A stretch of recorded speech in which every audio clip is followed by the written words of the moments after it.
¿Qué tal, gente? Bienvenidos a un nuevo programa de Achora. Tu causa. Por supuesto, fuertes aplausos para este nuevo programa, porque el día de hoy, gracias a Dios, estamos viernes 5 de septiembre del año 2025. Y como es viernes, toca causa rellena. Entonces, quiero presentar, por supuesto, a la inteligentísima Dani. ¿Qué tal, Dani? ¿Cómo estás? Yo bien, hoy día es día de causa rellena, además un día especial para mí. Bueno, comento algo personal, Uy. que hoy día mi abuelo hubiera cumplido 87 años y como Oh. saben, yo lo comenté, el conejito que ya está atrás, eso en su honor, así es que espero que este programa hoy día sea hecho en su honor. No me esperaba decir eso, pero bueno, ya me animé a decirlo. Oh. Bueno, Para que la gente sepa. muchas fuerzas para allá. Gracias, gracias. Sé que todos quienes lo quisimos estamos viendo este programa y a él le encantaba la política y me enseñó mucho de política, así es que hagamos ese programa en su honor. Bueno, siempre todos los días, pero Bueno, se lo dedicamos hoy día entonces con mayor a su razón. memoria. Así es. Bueno, entonces, Dani, estamos viernes de causa rellena. La gente está muy contenta porque ya, me imagino, su cuerpo sabrá qué día es hoy. Entonces la gente El está cuerpo con lo muchas sabe, el ganas. cuerpo sabe que es viernes. Claro, la gente está con muchas ganas de poder participar. Ayer, la gente se conectó ayer en el debate que tuvimos, que estuvo intenso. Ah, ¿verdad, no? Con pinturita. Sí, estuvo intenso, la verdad es que se dijeron muchas cosas, pero todo con respeto, gracias a Dios. Bueno, ayer también Perú quedó eliminado del Mundial. Bueno, yo Ah, ni no, siquiera lo pero vi. todavía no del mundial de desayuno, ¿no? Bueno, de ese Mundial probablemente lo ganemos, ¿no? Pero el de fútbol ya yo creo que le vamos echando tierrita, ¿no? Y yo estoy buscando el siguiente, el mundial de postres. Ese es el mundial que yo quiero ver. Yo soy bien dulcera. Y tengo entendido que hasta el turrón de Doña Pepa puede concursar, lo cual sería increíble. Veremos. Bueno, yo veo muchos comentarios. Dice, bueno, mira, te han puesto lo que yo te dije. Daniel hace cosplay de María. O sea, no estoy loco. Algo. Bueno, es una algo, capa que me compré, bueno. Así, la santidad que me rodea para poder llevar a cabo este esfuerzo todos los días. Sí, entonces, bueno, yo quería decirle a la audiencia que ahorita ya tenemos el invitado en el estudio y quería antes de decir, por supuesto, vamos a promocionar. Recuerden que ustedes pueden hacerle preguntas mediante su donación, tanto en YouTube o también lo pueden hacer mediante el Yape, que ahí tienen el QR acá. ¡Oh! Nos ¿Qué ha somos puesto- tú? Alex me convirtió en pelirroja, literalmente es mi sueño. Te ha convertido en pelirroja y a mí me ha puesto Seremos más tú y yo, cabello, ¿no? está bien. Seremos tú y yo. Está bien, me ha puesto más cabello, está muy bien. Por favor, pueden hacer sus donaciones al Yape. No, y encima está mal escrito en inglés, ¿no? Ahí I faltó una want T, you. ¿no? Ahí faltó una T, ¿no? Sí. Ahí faltó una T, pero bueno, ya. Bueno, Me ya. da igual. La Después, IA todavía no ha esa T se la evolucionado lo se la vamos suficiente. a descontar, señor. Pero bueno. Bueno, sin más preámbulo, tenemos varias noticias que comentar hoy día, noticias de la coyuntura y además temas más estructurales, como hacemos todos los viernes de Causa Rellena, pero en los estudios de Somos Libres ya se encuentra el doctor Humberto Abanto. ¿Qué Por tal? supuesto, fuertes aplausos para él. Ajá. Mirko, Daniela, o Daniel y Mirko, para que no digan que es el chiste. ¿No? Acá, un gusto estar con ustedes en Somos Libres. Bueno, gracias por estar en nuestro programa Achora tu causa. Hemos visto también que usted tiene sus TikToks, ¿no? Y aparecen varias entrevistas. El gato pardo, me parece que se llama. No, es la pura verdad. Ah, la pura pura verdad, la pura verdad, ya. Sí, yo he visto sus TikToks, son bastante buenos y usted es muy didáctico. Más bien, si nos permite, hemos tenido acceso, bueno, todo en las noticias se está difundiendo mucho esta noticia. Para comentarla juntos. Muy importante para comentar juntos y después vamos a los temas de fondo que nos interesa discutir con usted. Pero si podemos mostrar en pantalla un tuit de Diego Bazán que se dio el día de ayer, que fue el momento en el cual se inició esta noticia, que lo que ha sucedido es que un grupo de hackers que se dicen ser estos hackers que tienen también motivaciones políticas, ¿cómo se les dice? Uf. Bueno, se me acaba de escapar el Sí, nombre. a mí también. Pero son hacktivistas, así, Hacktivistas. ¿no? Los hacktivistas han revelado una serie de planes de inteligencia de la Dirección de Inteligencia de la Policía Nacional.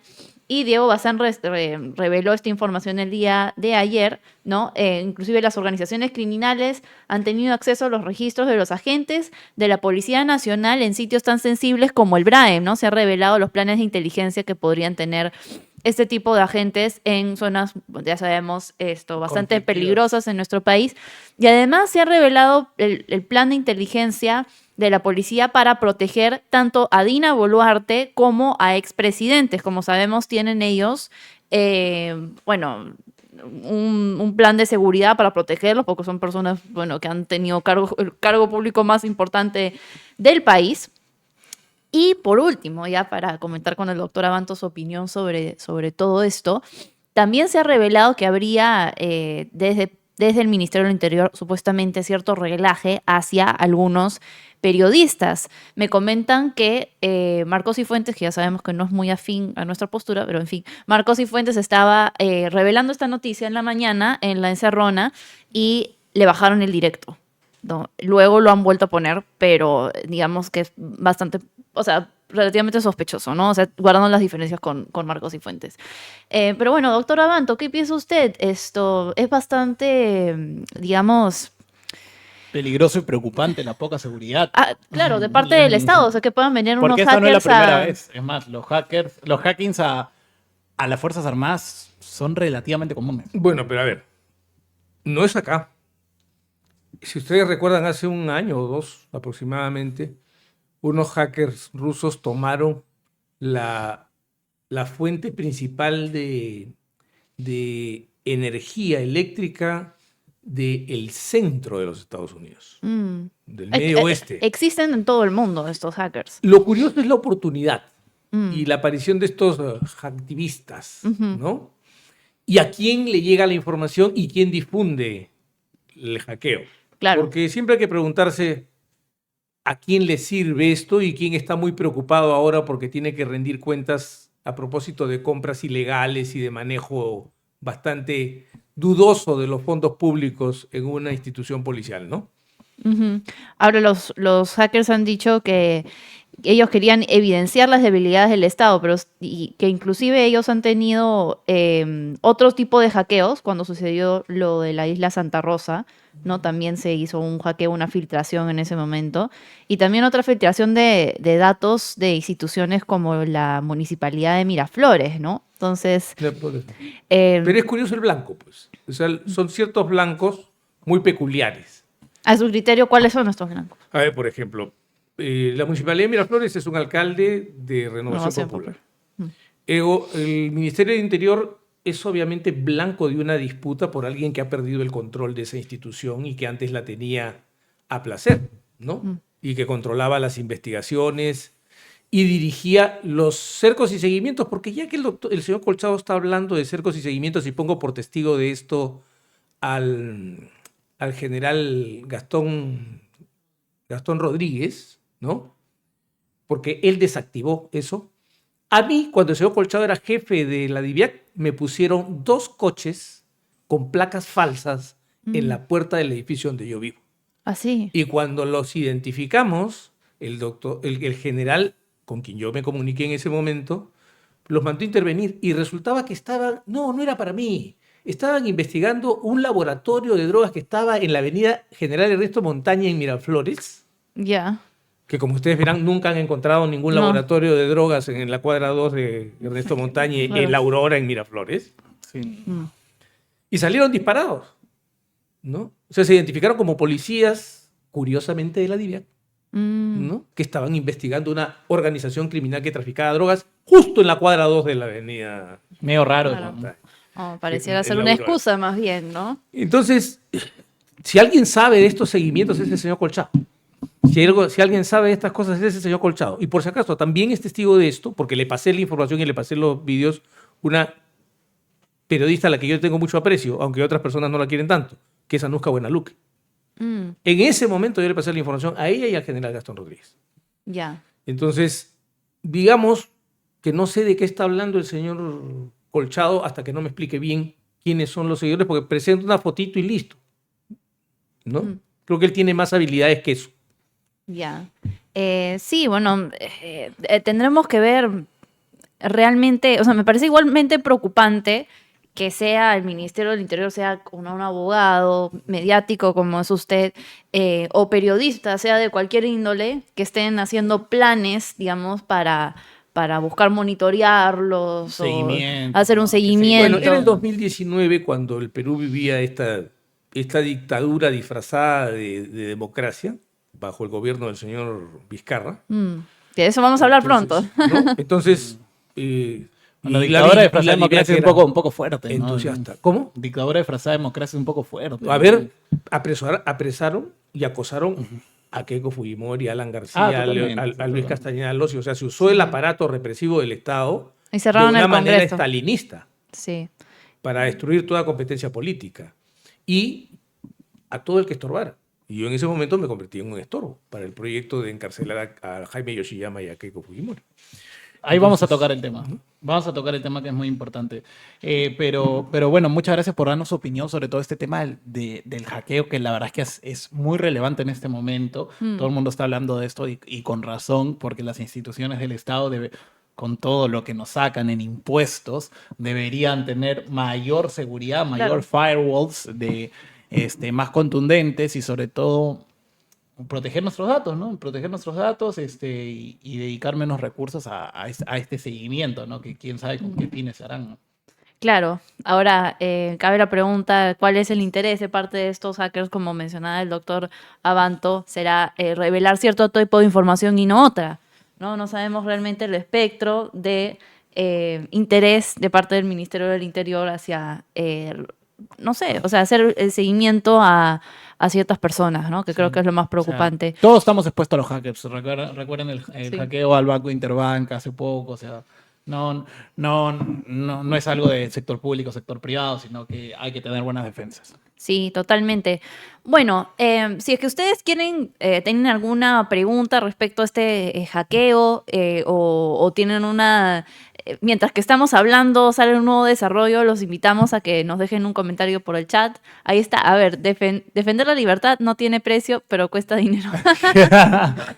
Oye, qué loco que el ChatGPT me haya puesto pelirroja. Es mi sueño ser pelirroja. Sí, pero bueno, recuerden que pueden hacer su donación a través del Yape porque nosotros no recibimos plata del Estado, vivimos todo de la iniciativa privada, porque en este canal y en este podcast nos encanta el ánimo de lucro. Así que, por favor, esperamos su apoyo con su pregunta, su cuestionamiento o lo que ustedes deseen. Sí, además, aprovechando la presencia del doctor Abanto, si es que ustedes tienen una pregunta específica para él, aparte de las muchas que nosotros le vamos a hacer, los invitamos a dejar su superchat o su yape.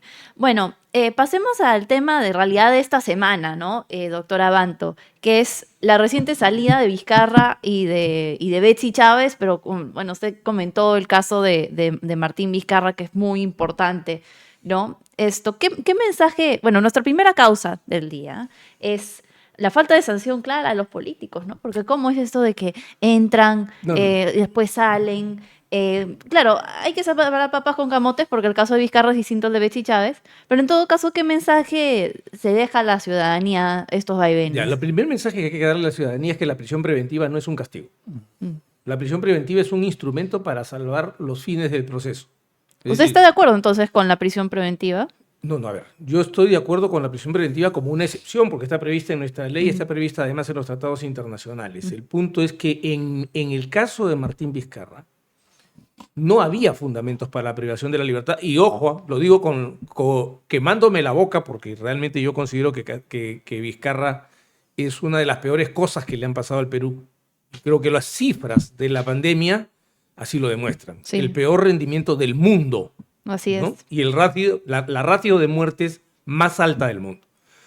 Pero al margen de eso, como lo ha dejado dicho la sala, la Fiscalía no precisó en qué había cambiado el peligro procesal, que es lo que cuenta en la prisión preventiva, en qué había cambiado los arraigos, porque ya le habían dado comparecencia. Entonces, para que yo le cambie la comparecencia, algo tiene que haberse producido un cambio, pero un cambio sustantivo. Y el cambio que alegó la fiscalía y que acogió el juez equivocadamente es que ya lo habían acusado y que la acusación establecía una prognosis de pena elevada y por lo tanto eso estimulaba la fuga. Eso es un disparate. Yo tengo a los procesados hace 12 años a los marinos del frontón y se les pide penas que llegan hasta los 35 años. Y ninguno de ellos se ha ido. O sea, la prognosis de una pena elevada no es, como equivocadamente dijo el juez, una razón suficiente para sospechar que alguien va a fugar. O sea, en simple, el juez decía que se le debía de aplicar la prisión preventiva a Vizcarra porque la pena tan elevada podría hacer que entonces, se motive su salida del país. Así es, o y porque lo podían condenar.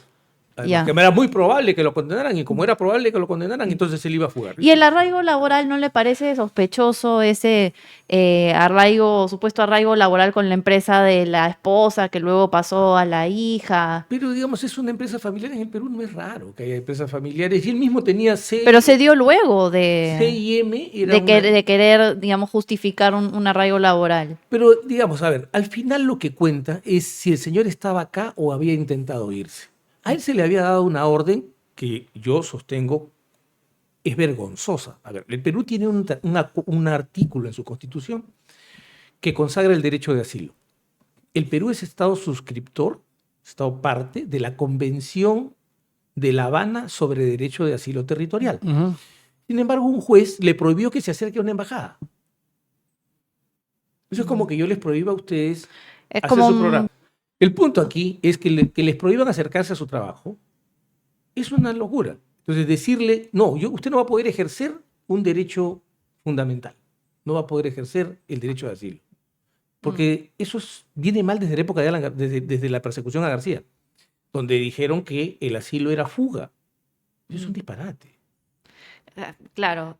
Ahora, tenemos entendido que parte de la resolución que hace que Vizcarra salga en libertad se acoge a una una ley que se aprobó en el Congreso en el año pasado, ¿no? Específicamente sobre la comparecencia. ¿Nos puede contar un poquito más acerca de esto y cómo ha jugado o sea, cuál es el rol de esa ley respecto a la liberación de Vizcarra? Pero es que esto es importante, a ver. En el Perú el código se había hecho tan mal que a uno le podían poner restricciones y la Corte Suprema entendió que estas restricciones eran para todo el proceso. Entonces usted se podía quedar con la obligación de ir cada mes al juez a firmar, a entregar un informe de todas sus actividades por todo un proceso que debe durar 7, 8, 9 años. El legislador dijo, esto es una barbaridad. Tiene que tener un plazo. Y el plazo va a ser el mismo de la prisión preventiva. Entonces, sí. Vizcarra ha cumplido con las cosas. No, puede que no nos guste, puede que nos cause molestia, puede que deseemos que sea condenado. Pero el punto es que él tiene el derecho de afrontar el proceso en libertad mientras no presente un peligro real para el proceso. Ya. Entonces, sí. Él había cumplido con las reglas de la comparecencia. Y en el caso, su opinión personal, ¿usted cree que sea condenado a fin de año? Yo creo que hay elementos importantes, pero vamos a ver qué pasa en el juicio. Porque, o sea, lo importante es cuando venga el juicio y el trabajo que van a hacer tanto el fiscal como la defensa. ¿Por qué? Porque tenemos declaraciones de colaboradores eficaces. ¿Qué es un colaborador eficaz? Un testigo sospechoso, como dice la Corte Suprema. No como antes se decía en el 18, 19, que era la verdad revelada porque como quería un beneficio, él no va a mentir. Eso era un disparate que pusieron de moda en ese tiempo los aliados de Vizcarra. Entonces, el punto es que van a ser examinados. O sea, en el proceso de colaboración eficaz la persona no es contrainterrogada. En el juicio es contrainterrogada. Hay colaboradores eficaces, que son los que dieron el dinero. Hay un intermediario, que fue un ministro de Vizcarra. Vamos a ver qué hacen la defensa y la acusación. Yo siempre he mirado con sospecha el funcionamiento de la Fiscalía en este caso, porque recuerdo que el 1 de enero de 2019 Vizcarra abandonó la toma de mando de Jair Bolsonaro para regresar al Perú, claro, a pelear porque repongan a esos fiscales. Entonces yo no sé si es que en realidad le están haciendo daño, le están haciendo un favor victimizándolo, ¿no? Claro, porque ahí hay un rol importante de Rafael Vela, que ha salido a desligarse de Vizcarra diciendo que a fin de año, ¿no?, se va a dictar la sentencia, que el proceso continuó de manera usual, pero claro, cae la duda si es que el ritmo con el cual se ha estado dando hasta ahorita, la audiencia va a poder continuar con Vizcarra en libertad diciendo que va a hacer campaña o qué sé yo, ¿no? Yendo de norte a sur por todo el país, que creo que esas son sus intenciones. Por eso, pero a ver, yo sí quiero acabar con el mito de que Vizcarra es un gran magneto electoral. Eso es una cosa que sus partidarios y sus socios y aliados promueven. Pero pruebas al canto. Postuló al Congreso. Entonces uno dice, sí, fue el más votado. Sí, fue el más votado con 162.500 votos. Una persona que ha tenido una exposición pública, por lo menos en el año 20, era la Gisela Valcárcel, que aparecía a las 12, el pequeñito de las 12, sí, a decirnos que hagamos otro esfuerzo más. ¿No es cierto? Sí. Ya. Fue además el verdadero candidato presidencial de Somos Perú, porque si ustedes recuerdan, los afiches eran espectaculares, ¿no? Vizcarra a este tamaño, con un asterisco abajo, Daniel Salaverry. Sí. Entonces, ya. ¿Cuánto sacó Daniel Salaverry? ¿Alguien se acuerda? No. Menos de 1%. ¿Cuánto sacó él? 162.500 votos. ¿Cuánto sacó Urresti 5 años antes, el 2016, sin toda la exposición que tuvo Vizcarra? 500.000 de votos. Claro. Entonces, no es un magneto electoral. Es popular en las redes. Yo les cuento que en el Perú y en otros lugares del mundo, importantes influencers con millones de seguidores no salen elegidos. O sea, ser un influencer no garantiza intención de voto. Ser popular no garantiza intención de voto. Ser aprobado no garantiza intención de voto. La intención de voto es otra cosa. Claro, ciertamente, sí. Aunque ahora las encuestas muestran que su hermano está cuarto, ¿no? Con un 4%, me parece. Ya las encuestas, obviamente, que nos advirtieron que venía Pedro Castillo con mucha anticipación. Sí, o sea, digamos que las encuestas ahora no necesariamente van a revelar lo que va a pasar a la semana antes de las elecciones, ¿no? O sea, puede cambiar muchísimo. ¿Quién es Mario Vizcarra? No, nadie sabe quién es. Nadie. Sí. ¿Y cómo puede estar cuarto? Pues? Eso, o sea, el apellido jala. No, es el cuento de o sea, por favor, eran las encuestadoras. ¿Qué decían las cifras de las encuestadoras en el gobierno de Vizcarra? 93%. De aprobación, sí. Es que es probable que fuera así. Mucha gente, y esto no es solo un tema de Vizcarra, ¿no? Sino mucha gente, y esto se estudia en varios libros de ciencias políticas, cuando hay tema de catástrofes, guerras, pandemias, siempre la gente vuelca o se encierran filas ante el líder, ¿no? Y en ese momento el líder era Vizcarra, lo cual a mí, bueno, ya saben mi opinión sobre Vizcarra, ¿no? Que es bien negativa, ¿no? No, es que había Mirko, había quienes decían que era, recuerden a la señora Patricia Arévalo, es hermoso, estoy diciendo, es el padre que todos quisiéramos tener. Bueno, yo no sé qué le habrá hecho su padre para odiarlo de esa manera, ¿no? ¿Te acuerdas que un chibolo le dedicó una canción con guitarra? No, y además, ¿se acuerdan del afiche de él como Superman? ¿No? ¿Ya? Pero 93% yo lo dudo. O sea, nunca nadie ha auscultado, y ¿saben qué pasa? Hay un problema serio. Nadie supervisa la actuación de las encuestadoras. Que, ojo, tienden a manipular la opinión pública. O sea, yo sí creo que es necesario poner un control metodológico. Una regulación. Una supervisión. O sea, a ver, ¿cómo lo hace? En el mercado. A ver, por ejemplo, bolsas de valor. Bolsa de valores. A ver, la bolsa de valores no tiene la supervisión de la Superintendencia de Mercado de Valores. Sí. Y es mercado puro. Por ejemplo, aquí las encuestadoras, ojo, control metodológico. Yo no te digo que controlen lo que van a preguntar, sino, a ver, muéstrame tu método. Claro, o sea, bueno, no sé qué tanta variación hay en la metodología. Bueno, Ipsos, por ejemplo, sí va al campo y pregunta a las personas. IEP hace llamadas telefónicas. Algunos dicen que las llamadas telefónicas pueden sesgar la muestra hacia algo más urbano, ¿no? Las encuestas tienen que ser, como todo estudio de opinión, tienen que ser aleatorias en la muestra. Claro, de acuerdo. Plurietápicas, ¿no? Entonces, la pregunta es, en la formación de la muestra. Pero cuéntanos cómo hiciste la muestra. Eso es información pública, siempre que se presentan las encuestas. Pero nos presentan la ficha con... La ficha técnica. No, a mí no me digas 20. Dime cómo salió 20. Ese es el punto. ¿Cuál es la respuesta? 20. También, ¿cómo suma 20? ¿Por qué suma 20? Tendríamos que examinarlo a profundidad. Creo que tenemos un super chat. A Sí. ver. RFL, muchas gracias RFL. por tu donación y le hace una pregunta a usted. Dice, doctor Abanto, en su momento usted mencionó que consideraba a Dina como una especie de salvadora de la patria. ¿Sigue manteniendo esa misma perspectiva sobre ella en la actualidad? Para empezar, eso es cierto porque a mí se me escapa eso. No, por eso parto de ahí. Creo que así como hay un problema de comprensión lectora, parece que hay un problema de comprensión auditiva. Lo que yo dije es que yo estaba agradecido porque esa señora pudo dejar que el país se hundiera en el caos. A ver, imagínense.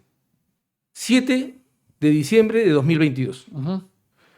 Les toca asumir la presidencia en una situación caótica. Se desata lo que se desató, esa onda de manifestaciones violentas destinadas a reponer a Pedro Castillo en el poder. Mm. ¿Cuáles eran las opciones? La señora pudo decir yo no.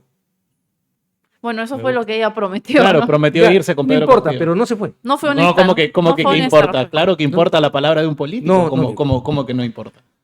Fujimori dijo que no iba a hacer, que no iba a hacer el ajuste. Claro, le mintió a la gente y mucha gente no se pudo preparar. Está bien, Por supuesto que importa. pero hizo el ajuste y aunque yo no estuve de acuerdo, ¿No estuvo de acuerdo con el shock? no, yo no estuve de acuerdo con la mentira de ese momento. Ah, ok. Tengo que reconocer que sin ese ajuste económico no hubiéramos podido estabilizar la economía. Por supuesto. Entonces hay momentos, Ana Jaren, lección básica, la política y la verdad no necesariamente están conectadas.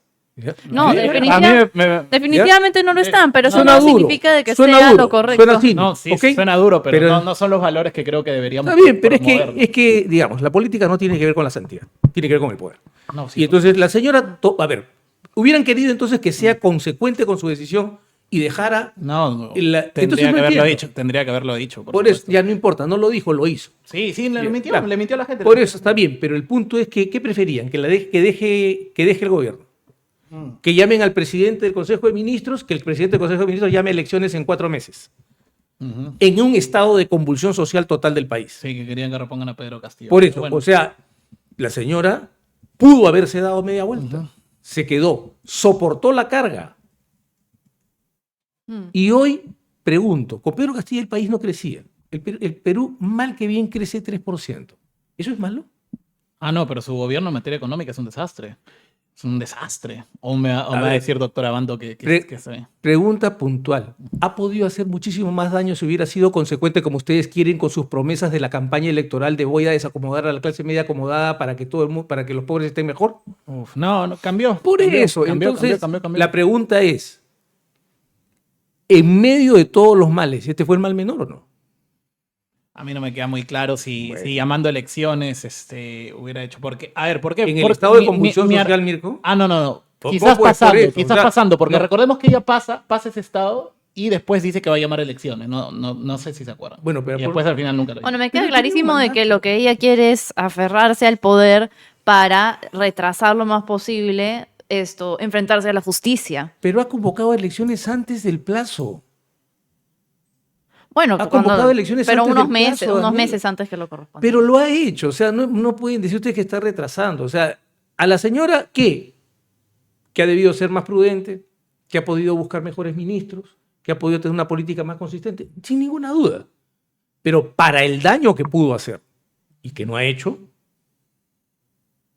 o sea, ustedes se imaginan... No, lo que pudo haber sucedido con un Pedro Castillo permaneciendo en el poder ciertamente era mucho peor. Pero eso, a defender a Dina Boluarte, la verdad que... Es que ahí hay un error. No se trata de defender, se trata de ser objetivos. Pregunta puntual. ¿Mejor o peor que el 7 de diciembre de 2022? No, o sea, En términos económicos. En términos económicos, creo que peor. ¿Peor que No, el no, 7 de no. diciembre de 2022? Porque- Mirko? No, políticamente. No, políticamente por en el eso, golpe de pues, Estado. entonces- Ok. pero- Pero económicamente sí yo Ya, difiero. O sea, a ver, podemos tener todas las discrepancias del mundo, pero frente a lo que... O sea, estábamos en el 9º círculo del infierno, hoy estamos en el 7º, estamos 2 menos, nos faltan 7 para salir. O sea, es Vamos menos. a ver si no volvemos mal. a regresar. Ojalá, ¿no? Bueno, ya depende de los electores, ¿no? Pero, Así o sea, es. les digo, aprendamos a tener juicios más pacíficos, más objetivos sobre las cosas. El gran consejo de Bertrand Russell, cuando le preguntaron cuál sería el consejo que le daría a las siguientes generaciones, a mí me pareció brillante. Apégate a los hechos, sin importar que te convengan o no te convengan, cualquiera sea el asunto que estés tratando. Apégate a los hechos. Apégate a la verdad que los hechos revelan. los hechos revelan que estamos mejor que el 7 de diciembre de 2022, que lo que corrió entre el 28 de julio del 2021 y el 7 de diciembre de 2022? Políticamente más estables. Económicamente creo que no. Bueno, no sé. La moneda sigue siendo igual de estable. Ahora, la señora No, no ha cerrado el déficit fiscal. Yo, por ejemplo, No, critico lo ha eso. incrementado. No, más que Vizcarra no. Vizcarra se metió en una No, No, pero eso sí, fue sí, tema de sí. pandemia.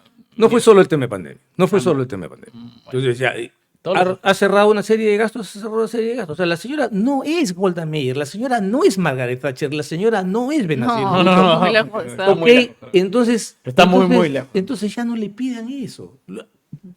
Ella es un puente que nos conduce a las elecciones del 2026. ¿Está sirviendo? No es un puente bello. No es el Golden Gate, no es el puente de Brooklyn. Pero es un puente Bailey, pero eso es lo que nos puso la historia. ¿Qué cosa quieren? Nosotros no lo hemos elegido. O sea, digamos, ¿Qué? nosotros no lo hemos elegido. Nosotros. no lo hemos Nosotros elegido. acá, pero sí. Pero la historia nos la impuso. Y ha servido como puente. O sea, por lo menos podemos reconocer que lo que el país vive hoy no es lo mismo que, lo repito, entre 28 de julio de 2021 y el 7 de diciembre de 2022. Sí. Aunque usted no cree, por ejemplo, que la entrada de Juan José Santibáñez en el Ministerio de Justicia podría hacer que Dina Boluarte eventualmente no responda a la justicia. ¿Cómo así? No sé, o sea, desde su posición de poder mover ciertos hilos. Pero O sea, a ¿cómo? mí lo que me preocupa es, si bien tal vez vivimos una estabilidad incómoda en los últimos años con Dina Boluarte, si bien de acuerdo con usted, que no es lo mismo que la realidad con Pedro Castillo, Ujú. a mí lo que me preocupa es que, y hablando por ejemplo del caso de Vizcarra y de funcionarios que le han sacado la vuelta a la ley, Ujú. que no vean la justicia, ¿no? Porque ciertamente creo que es preocupante, ¿no? Por ejemplo, ver que en el Congreso las acusaciones constitucionales contra Dina Boluarte no se han visto de la debida manera. Pero es lo que manda la Constitución, Daniela. O sea, la Constitución no puede tener la cara del cliente. En 1993, cuando se hizo la Constitución, estoy seguro que ni Jaime Yoshiyama, ni Carlos Torres y Torres Lara tenían la menor idea de quién era Dina Boluarte. Entonces, cuando hicieron el artículo 117, lo hicieron pensando en un presidente en abstracto. ¿Ustedes no creen Sí, que hay sí. interés político detrás de no investigar? Es que no se trata de no investigar, ahí hay un error y yo creo que el tribunal ha podido mejorar la resolución si se hubiera referido al artículo 128 que permite investigar a los ministros porque los ministros son solidariamente responsables con el presidente por los delitos que comete. Mm. Es decir, al ministro yo lo puedo investigar y Ujú. puedo avanzar con la investigación. O sea, lo que pasa es que el Ministerio Público lo que ha querido es zarandear la presidencia de la República y eso no se le debe permitir. Explico esto. No empezó ahora. Empezó en 1787 en la Convención Constituyente de Filadelfia, cuando Alexander Hamilton plantea contra los, digamos, defensores del castigo a los políticos la figura de la inmunidad presidencial. De ahí la hemos tomado, de ahí llegó a nuestra Carta Constitucional de 1839. Entonces, ¿qué les dijo? Las altas responsabilidades del presidente no pueden verse interrumpidas Mm. por estos actos de investigación. ¿Por qué? Sopesaron la estabilidad del sistema o la lucha contra la impunidad, como dicen ahora. ¿Ya? Vale. Y lo que le dijeron es, más importante es la estabilidad del sistema, no es que no va a ser investigada, va a ser investigada a partir del 28 de julio a las 10:05 de la mañana. ¿Usted cree que eso sí va a suceder? Pero si está dispuesto. Las investigaciones están ahí. Ella va a tener que responder. Ahora, que la queremos presa, ya esos son deseos personales. Lo que yo deseo es que se conozca la verdad sobre su vinculación con Cerrón, ¿no? Por ejemplo, Caso para mí Cofre. no es casual de que aún no se encuentre a Cerrón y que ella misma ha sido presuntamente la testaferra de ¿Quién? los dinámicos del centro. Fíjense, si hay algo que creo que les queda claro a todos es que yo no soy comunista. Ah, sí, eso sí lo tenemos Ya. clarísimo. Sí. Pero defiendo la libertad de Vladimir Cerrón porque yo soy un hombre que cree en el liberalismo político. Y uno Vale. de los dogmas del liberalismo político es que la gente no debe ser perseguida por sus ideas. La por su presunción de posición inocencia. Sí. Y la libertad ¿Qué de... sucede? Pero Vladimir Cerrón está perseguido por sociedades políticas o por los actos de corrupción durante... ¿Quién lo está persiguiendo? Su gobierno regional en Junín. Daniel, lo primero que le voy a decir es, ¿23 carpetas? ¿23 carpetas? Cuando usted enfrenta 23 carpetas es que alguien la está cazando. Primero que nada, se lo digo con franqueza, mi experiencia. Mm. Segundo, él venía cumpliendo, Quiero entenderlo para... él venía cumpliendo escrupulosamente la comparecencia con restricciones que le habían impuesto. Vale. De pronto, dos tribunales oportunamente le ponen unas condenas arbitrarias. Arbitrarias. Le explico por qué. La Sala Penal Permanente de la Corte Suprema, presidida por César San Martín, o sea, insospechable de ser proclive a Vladimir Cerrón, anuló esa sentencia porque dijo que el juez se había precipitado responsabilizándolo de unas cosas que no podía ser responsable. Y el Tribunal Constitucional, que no van a decir que la señora Luz Pacheco Serga es cerronista, Sí, con voto de ella, Claro. fulmina la condena de la Oroya claro. porque... Anula uno de los casos. los que dos. Uno muere, Aeródromo Huanca, y el otro es Oroya. tiene. Donde yo, después de revisar el caso, expresé públicamente en mi juicio. Esto es un error. Vale. ¿Ok? Cuando ha desaparecido esta causa, lo que han debido hacer es restituirle la comparecencia con restricciones y que afronte el proceso en libertad. Yo no digo que no afronte sus procesos. Todo el mundo tiene que afrontar sus procesos. Ahora está Pero que prófugo. lo haga en libertad. Porque no quieren cambiar esa orden. La sala se partió, porque yo sustenté eso. 2-1. No es que fue un rechazo unánime. Se dieron cuenta de que había, uno de los jueces se dio cuenta de que había un error allí, grave. Entonces estamos yendo a un habeas corpus. O sea, querer que casen a alguien que es víctima de una persecución arbitraria, en este caso es una persecución arbitraria. ¿Usted justifica que él esté prófugo en este momento? Sin ninguna duda desde el derecho de resistencia a la opresión. Vale, bueno. Bueno, entonces si hay personas que creen que están siendo perseguidas, entonces tienen el derecho de estar prófugos, según usted. Con una diferencia, pues. Es que tiene que entender la diferencia. En el derecho de resistencia a la opresión, usted corre un riesgo. Si usted finalmente demuestra que es perseguido arbitrariamente y el tribunal así lo reconoce, su resistencia fue legítima. Si no, usted asume las consecuencias negativas de su desobediencia. Que, ojo, tiene temas claros e importantes negativos. ¿Ah? Por ejemplo, el no ponerme a disposición. No sé si ustedes se acuerdan, pero cuando a mí me pidieron prisión preventiva, yo me senté ahí en primera fila. ¿Por qué? Porque se pierde tiempo. Si eventualmente le ponen una condena, no va a restar ese tiempo de la prisión. O sea, le hace daño a alguien escaparse, en términos procesales, finalmente. Porque hoy, con los acuerdos mundiales que hay, ¿quién se puede esconder? Para que lo traigan encadenado. Bueno, ya está bien de escondido, quien sea. Cerrón, no hace tiempo que no se lo encuentra. Mira, Dani, ¿qué te parece si seguimos la programación para no desviarnos tanto? Sí, me parece bien. Queríamos tocar varios temas. Más bien, uno de los temas que queríamos tocar con usted es, porque estamos en viernes de causa rellena y siempre tocamos Suena bien. temas más transversales, es toda esta discusión respecto a la salida del Perú de la Corte Interamericana de Derechos Humanos, conocer su opinión al respecto. ¿Usted es partidario de que el Perú debe permanecer o salirse de la Corte Interamericana? A ver, la salida de la Corte Interamericana es un tic que adquirió el Perú en el gobierno de Fujimori. Vale. Es un tic. Es un tic porque no tiene ningún efecto. ¿Ok? O sea, el Perú sufre con el tema de la Corte Interamericana un síndrome de Tourette. ¿Ya? Por una razón sencilla.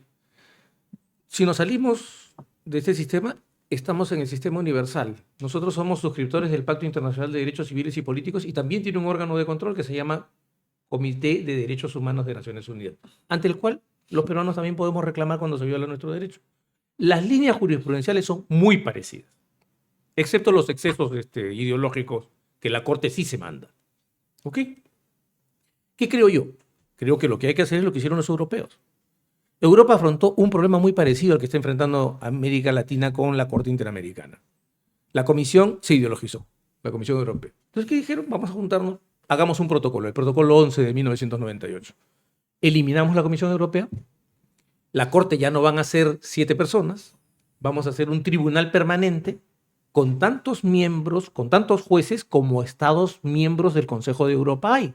Entonces, hoy hay un tribunal permanente con 43 jueces en el Tribunal Europeo de Derechos Humanos, con acción directa. O sea, no me dan tutela en el Perú, me voy y pongo mi demanda directamente. No necesito la intermediación de una comisión que, dicho sea de paso, cuando ustedes llaman a decir voy a poner una denuncia, le dicen, ¿sabe qué? Mejor hágalo a través de la Coordinadora Nacional de Derechos Humanos o de IDL.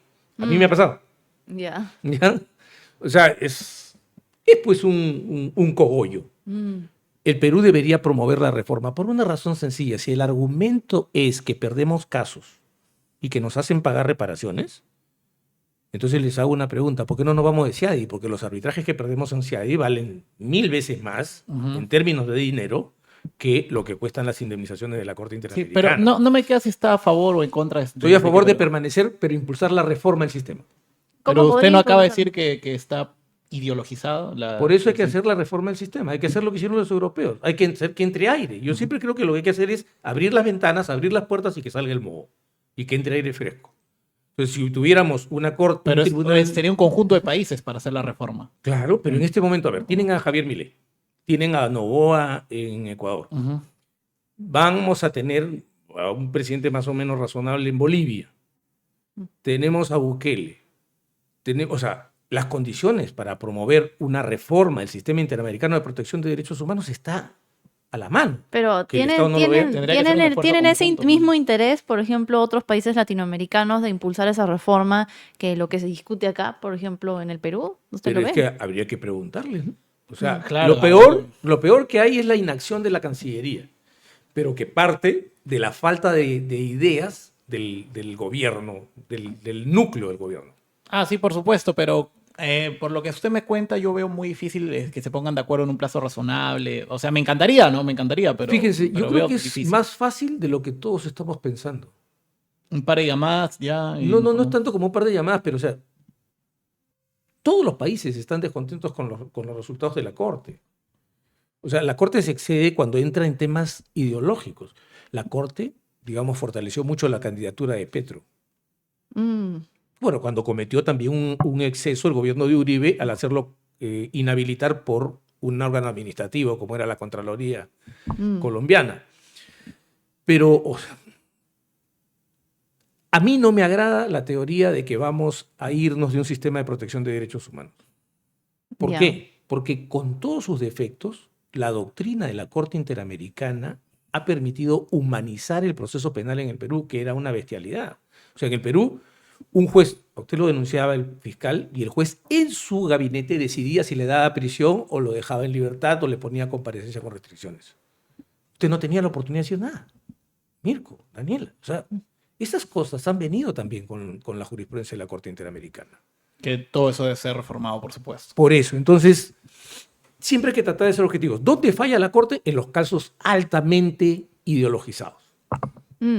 Más bien, quería preguntarle alguna, digamos, sobre una especificación que ha hecho la Corte, si lo podemos mostrar en pantalla, un enlace, que bueno, no necesariamente es actual, a ver qué piensa al respecto, Alex, ¿lo tienes porque usted hablaba sobre el proceso y Ahí está, y ahí la lo acaban de- protección, digamos, hacia las personas, bueno, no sé si decirle protección, sino, bueno, ver cómo es que se respetan, digamos, aquellas personas que están ahorita o sea, enfrentando la justicia, ¿no? Porque una de las disposiciones, por ejemplo, de la CIDH es que busca adoptar una resolución sobre derechos personales familiares y con vínculos afectivos de las privadas de la libertad. Entonces, yo le quería hacer una pregunta, si usted cree que la Corte Interamericana actualmente tiene, ¿cuáles son las prioridades? Ya, pero ¿No? esta es la comisión. Esta Ya, es la comisión. ya. Entonces, estas son simples recomendaciones. Ya, o sea, son recomendaciones. Sí. Y claro, igualmente la Corte es, digamos, un ente gigante y tiene diferentes divisiones, No, comisiones y tal. La convención establece 2 órganos de supervisión. La comisión, que es para los que no aceptan la competencia contenciosa de la Corte, Ya. que funciona como un órgano consultivo con recomendaciones. La Corte, si yo me someto, es como un juez. Lo que dicte me va a dar una sentencia y yo estoy vinculado por ese fallo. Entonces, aquí yo sí quiero llamar la atención de esto. A ver, la persona, esta es una doctrina que no comienza acá, comienza en el Tribunal Europeo de Derechos Humanos. La persona privada de libertad está privada de la libertad física, no está privada de todos sus derechos. Entonces tiene que tener posibilidad de acceder a sus familiares. Tiene que tener posibilidad de comunicarse. Tiene que tener posibilidad de expresarse. En el Perú se ha cometido la locura de poner un reglamento que dice que determinados presos no pueden dar una entrevista. Ya, en otros países sí se puede dar esa. ¿Pero ¿Sí se por puede dar qué? eso? Pues a ver, pregunto. Una persona es víctima de maltratos en el penal. ¿Y por qué es Y no lo puede denunciar condenado abiertamente, claro. porque es condenado por asesinato? No puede comunicarse. ¿Cómo hacemos? No, claro, tendría que, ¿por qué? Tendría... Entonces, Ahora, sí, mi pregunta más bien va, que está bien si se quiere aplicar este tipo de cosas, pero ¿cuáles son las prioridades de la Corte? Digamos, usted dice que es una Corte que tiene un tinte ideologizado. sí, ¿Cree que las prioridades va hacia proteger o garantizar más derechos hacia la persona que está ya, digamos, en privada de su libertad o aquellos que están enfrentando los procesos? a ver, por ejemplo, ¿dónde falla? ¿Cuáles son las prioridades? ¿Dónde falla, por ejemplo, en el tema de nuestros militares y policías? Mm, Le doy un ejemplo claro. La Corte, para empezar, la Corte fabricó una obligación internacional, cosa que está prohibida. Los estados se vinculan por el papel que firmaron, porque como los estados son soberanos, la regla general es que no tienen obligaciones. Y cuando las adquieren, estas obligaciones son literales, tal como están escritas. ya. ¿Ok? La Corte creó la imprescriptibilidad de las graves violaciones de derechos humanos. Eso no está en ningún tratado. Es más, es solo una práctica regional. El Tribunal Europeo no la reconoce, ¿Y por qué no lo reconoce el Tribunal Europeo? porque solamente admite la imprescriptibilidad de los crímenes contra la humanidad. Graves violaciones de derechos humanos Ya, es mucho claro. más grande. La Corte africana tampoco lo reconoce. O sea, solo es una práctica regional que no tiene fundamentos porque inclusive contradice el artículo 4, inciso 6 de la Convención Americana sobre Derechos Humanos, que dice que el indulto, la amnistía y la conmutación proceden en todos los casos en relación con la pena de muerte. Pero yo, oye, si puedo indultar, amnistiar o conmutar la pena de muerte, pues ¿cómo no voy a poder indultar, amnistiar o conmutar las penas menores? Vale. ¿No? Entonces, Claro, ahí ahí y ojo, es en todos los casos, o sea, no hay excepción. La excepción la ha creado la Corte. Claro, ahí le Esto- tengo que dar la razón a doctor Abanto. Entonces, quería pasar a otro tema que también tenemos acá en agenda, porque justo en la silla donde usted está sentado hemos tenido varios invitados, también varios abogados con opiniones sumamente distintas en este caso, que es el tema del caso de Pedro Castillo. Hemos tenido, por ejemplo, a Benji Espinosa, que nos dijo que no hubo golpe, que está injustamente encarcelado, otros abogados que dicen que sí está bien encarcelado, que se hizo golpe. Quisiera saber su opinión sobre este tema, que por supuesto va a levantar pasiones. No, me No, pero a queda la ver. menor duda.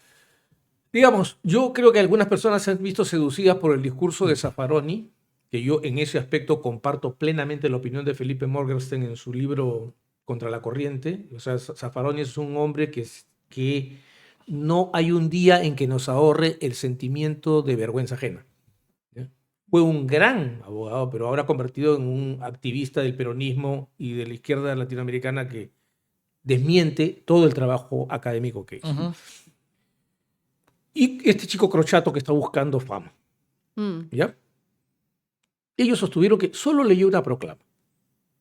Digamos, si uno ve la superficie, dice sí, pero si uno presta atención al juicio y ve las declaraciones del general Raúl Alfaro Alvarado y del general Vicente Álvarez, se van a dar cuenta de que la cosa pasó de la simple proclama. claro, Entonces, ellos sí querían prevenir, Mandaron la o sea, orden. el gobierno, No, el- Castillo quería el- prevenir de que los congresistas entren al Congreso. No, el señor Castillo le pidió a Huerta que llamara. Huerta dice que no le dijo de qué se trataba, pero que lo comunicara con el comandante general. Yo le creo a Huerta en eso. Porque, o sea, pero le dice, general, detenga a la fiscal de la Nación, Mm, detenga al presidente del Tribunal Constitucional, tome las instalaciones del Congreso. Perdón, le dio la orden a un cuerpo armado para que se levantara contra el orden constitucional o no. Ellos dicen, o sea, yo estoy de acuerdo, o sea, estamos de Sí, acuerdo estamos con de lo acuerdo, que usted por- dice, pero Estamos de nosotros acuerdo. hemos escuchado cosas tan, Por ejemplo, digamos, Benji espectaculares Espinosa como decir, claro. hizo la llamada, digamos, Pero el Benji Congreso diría, funcionó ese día o no? claro, Sí hizo funcionó, la llamada, no hay golpe. pero no le hicieron caso. Entonces, A ¿por qué ver, no le o hicieron sea, caso? si No yo es cojo delito. un arma, le apunto a Benji y fallo, no he intentado matar. Bueno, esos son solo los argumentos de... No digo, para ser claros. O sea, Claro. yo cojo el arma, saco el arma, le apunto. Y le apunto de cerca. Y yo, como soy malo, como Pedro No, que sé, Castillo, pero que en el Código Penal no hay intento de golpe de Estado, por eso debe estar libre. pero es que ahí hay un error. La tentativa no está en el código en la parte especial. La tentativa está en la parte general, que dice que la tentativa se pune como el delito cometido. ¿Se dan cuenta? Entonces, yo entiendo la pasión. Él ha sido abogado defensor de Pedro Castillo. La pregunta Íntimo amigo, pun- nos confesó. la pregunta puntual es, ¿el señor Castillo dio una orden a un cuerpo armado para levantarse contra el orden constitucional o no? Claro, nosotros todos los vimos por Todos los televisión No, nacional. o sea, no, eso es porque leímos, no, pero nosotros no vimos la llamada. Ajá. Pero ya están los testigos y encima Huerta reconoce que la llamada se dio, que lo comunicó y se dio media vuelta y dice, no escuchó la conversación. Ya bueno, no importa, ¿no? Mientras no haya prueba en contrario tendremos que creerle. Pero el punto... ¿Ya? Acá hay un comentario, perdón por ¿No? reír, pero el comentario está muy gracioso del dibujito. ¿Cómo es? Alda Aldatonol. Tontoles. Sí, Sí, pero ya yo no en sé su cómo- lugar andaría preocupado de la novia. No, la pregunta, el tema, para completar su figura le diría, si la novia entra al hotel y no complete el acto, usted diría que no fue infiel. Me gusta el tema. ¿No? Es que realmente es espectacular los comentarios que uno escucha. También Guido Bellido dijo que fue un mensaje con tonos golpistas, pero no era golpista. Sí, bueno, es por eso, le digo, o sea, Tonos golpistas. yo entiendo, pero la pregunta puntual es esa. No solo fue una falta a la Constitución, también dijo Guido Bellido. Sí, una infracción constitucional, sin embargo, no fue un Un alzamiento delito, en no fue armas un delito. porque nadie le hizo caso en su golpe. Por eso, a ver, vuelvo a decir, ¿quién era Pedro Castillo cuando habla con el general Alfaro y cuando Presidente constitucional. era Claro, el jefe presidente, supremo de las Fuerzas eso le Armadas dije y yo a Daniel Policiales? Espinosa. Entonces, ya veremos qué ocurre en el juicio. Ahora, sí les digo una cosa, el juicio está tan mal manejado que el que controla el juicio es Pedro Castillo. Mm. Allá de los que se burlan que es un pobre diablo, que no sé cuánto, el tipo es un político hábil. Cuidado, o sea, no será un buen gobernante, estamos hablando de otras cosas, de dos cosas distintas. Pero habilidosamente ha tomado el control del juicio. O sea, esta estrategia de cambiar constantemente de abogados cree que es deliberada para... Generar para presentar una imagen de indefensión ante la gente. No se olviden que, no sé, pues como no confío en las encuestas tengo dudas, pero hay encuestas que dicen que 63% del Perú dice que Pedro Castillo no dio un golpe de Estado, sino que fue blanco de un Sí, lo golpe cual de es Estado. gravísimo, ¿no? Es gravísimo. Si eso fuera cierto. Yo no, Que le no- dieron un golpe de Estado. O sea, yo Imagínense, no, ya ni siquiera que lo dio, sino que el Congreso le dio un golpe de Estado a él. por eso hay que tener cuidado porque hay gente que hace encuestas para luego vender el remedio, la cura milagrosa contra el peligro de la izquierda marxista. Ujú. El- Ay, tenemos un comentario, me parece, un super chat de parte de Tito. Gracias, Tito. Me parece que tiene un diagnóstico parecido a Lucas y la mía. La CIDH no es mala en sí, pero esta se ha ideologizado. Difieren cómo resolverlo. Sí, Lucas también estuvo con nosotros hace un mes aproximadamente. También tocamos con él el tema de la CIDH y opinaba de manera similar respecto a que se tiene que evaluar, ¿no? Ciertamente el sistema, buscar reformarlo antes de llegar a... bueno, tal vez otro tipo de desenlaces. Que No, ahora, no. bueno, que parece que el gobierno está buscando con bastante ahínco, ¿no? Lucas es un chico estudioso, y muy inteligente y prudente. O sea, una decisión tan trascendente no se puede tomar así al calor de este incendio que hemos armado por el problema de los militares, que sí se tiene que resolver, ¿no? Mm, Mm. definitivamente. Bueno, justo, bueno, para ir finalizando el tema de Pedro Castillo, ¿usted en qué creen en que va a quedar? No sé, veo tan poca destreza de parte del juzgado colegiado, ¿no? De la Sala Penal Especial, y particularmente el descuido de la doctora Norma Carvajal de no haberse abstenido porque conoció el caso en otra etapa. Debió haberse apartado, manchan innecesariamente un proceso que costaba que se vaya y que llamen a otro juez supremo. Y lo otro que sí Incompetencia. tiene que corregirse es que los funcionarios aforados no pueden ser juzgados por no aforados. Porque el derecho al juez natural, que tenemos todos, ¿no? O sea, a mí me toca el juez que toca este día, no que me pongan otro. Ya, ese derecho en el caso de los funcionarios aforados, que son los altos funcionarios del Estado, presidente de la República, congresistas, miembros del Tribunal Constitucional, jueces supremos, fiscales supremos, etcétera, se convierte en el derecho a ser juzgado por sus iguales. Y un juez supremo provisional no es igual a un aforado, porque no tiene fuero privilegiado, es decir, puede ser blanco de presiones. Ya. El aforado no tiene, el juez titular no puede venir, el presidente decirle, mira, si tú no haces lo que yo te digo, te regreso a tu corte. No te dicen, regresa a quien tú quieras, pero a mí no me vas a regresar, ¿no? Entonces, ese tema sí tendría que corregirse para que haya juicios prístinos. Lo más importante en una sociedad democrática no solo es que se haga justicia, sino que sea aparente que se está haciendo justicia. Claro, bueno, parte también del desprestigio de todos los entes relacionados a la administración de justicia en el Perú, ¿no? Vale, justo yo también quería ir al último, tema que nosotros hemos visto que es un tema más político. Hemos querido tocar todos los temas jurídicos para que usted pueda explayarse y nos pueda comentar su opinión sobre distintos temas. Justo el tema político era lo que nosotros más o menos venimos viendo a lo largo de estas últimas elecciones, tanto 2016, 2021, etcétera, etcétera. Es el tema de cómo ve el sistema político actual. ¿A qué me refiero? Sino que vemos que actualmente en el Perú el tema de los caudillismos está muy fuerte y el debate ideológico es prácticamente inexistente.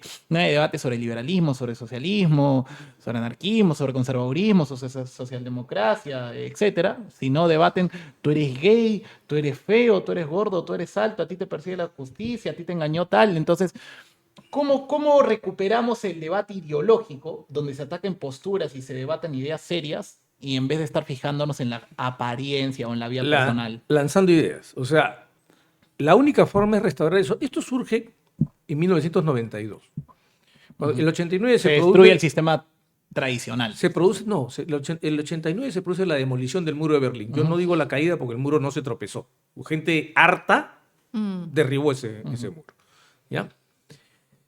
Entonces apareció un tipo brillante. Fukuyama hizo un libro que se llama El fin de la historia. ¡Ya está! Se equivocó. Se acabó. Es de las mayores patinadas de la historia. Claro. Ya ganó la democracia, ya ganó el mercado, terminó el asunto, chicos, vayan a hacer negocios, terminó el debate ideológico. Entonces, la mayor parte del pseudoliberalismo peruano y en el mundo dijo, vamos a hacer negocios. Entre tanto, los damnificados de la demolición del muro cogieron a Derrida, a Foucault, a Lyotard y a otros y crearon el posmodernismo. Y reconvirtieron esto a una multiplicidad de dialécticas. O sea, nosotros los varones oprimimos a las mujeres, los flacos oprimimos y avergonzamos a los gordos, los que no tenemos discapacidades oprimimos a los discapacitados obligándolos a superar sus discapacidades cuando deberían disfrutar de su discapacidad. En fin, todas estas cosas, ¿no? Y abandonamos el debate de las ideas y les dejamos las ideas. Y les hemos entregado la academia. Y se hicieron de la academia, y no de cualquiera. O sea, hoy ustedes miran Harvard, miran Yale, miran Cornell, Columbia. O sea, estamos hablando de la Ivy League, no estamos hablando ni más ni menos. Según las encuestas de ella, la mayoría son de izquierda. Por favor, ¿dónde están? La mayoría de académicos, ¿no? La mayoría de académicos son de izquierda. Bueno, es que en realidad... De una supuesta izquierda, porque eso no es izquierda.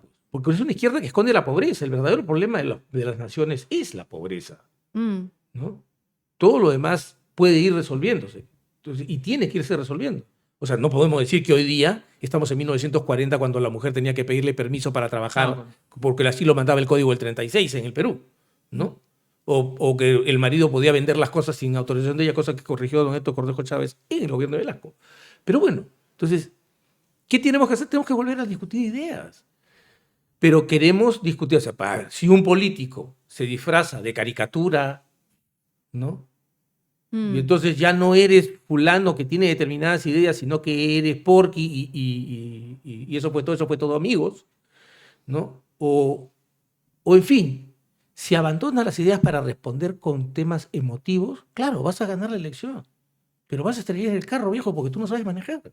Sí, obvio. O sea, para mí la ideología es fundamental para saber el rumbo. Es que es la visión del mundo. Una ideología es una visión del mundo.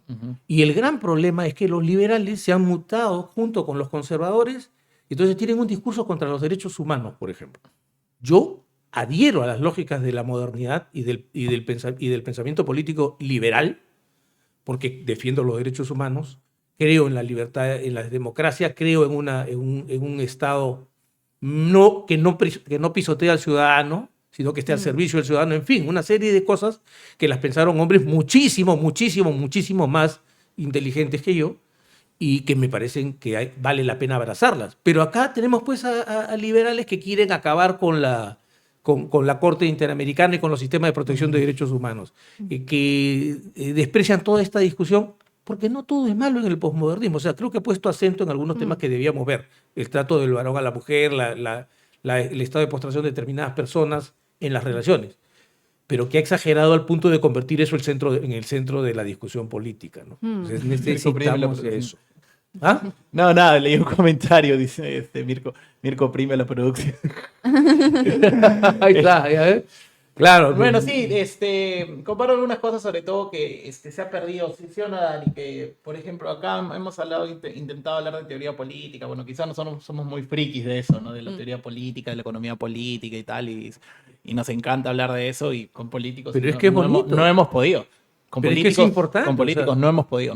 porque no son políticos. O sea, otro problema que ha pasado en el Perú es que Fujimori tuvo éxito en barrer a los políticos. Y ojo, Vizcarra es un Fujimori de signo inverso. Porque el discurso antipartido de Vizcarra es exactamente el mismo de Fujimori. El populismo, además, ¿no? Claro, Sobre o sea, todas las el cosas, populismo más que defender competitivo, ciertas como le ideas. dicen, ¿no? Así es. Bueno, entonces yo lo he escuchado hablar de muchos referentes. Bueno, Alexander Hamilton, Bertrand Russell, esto. Quería saber si es que esos son sus principales referentes o en todo caso, a quién usted admira, digamos, qué idea sigue usted en general. No, o sea, yo soy ideológicamente aprista. Ya. ¿Ya? Ujú. Y yo sigo el pensamiento de Aya de la Torre. Ahí nos podemos pelear porque yo creo que el liberalismo y el aprismo son Y son dos gotas de... Hasta 1900 Agua y aceite. hasta 1938 era así. dos- Pero si uno revisa bien la defensa continental y después de la guerra que le recomiendo, Mirko, que los vea, Ujú. va a ver que Aya de la Torre es el primer político en el Perú y en América Latina. Y creo que si se mira bien la situación de ese tiempo, porque es 1938 y él estaba en Europa y Europa estaba tomada por el fascismo, propone que se pongan sobre una mesa las constituciones de los países de América Latina, se firme un tratado que defienda los derechos humanos con un tribunal con potestades arbitrales que los defienda y zanje estos procesos.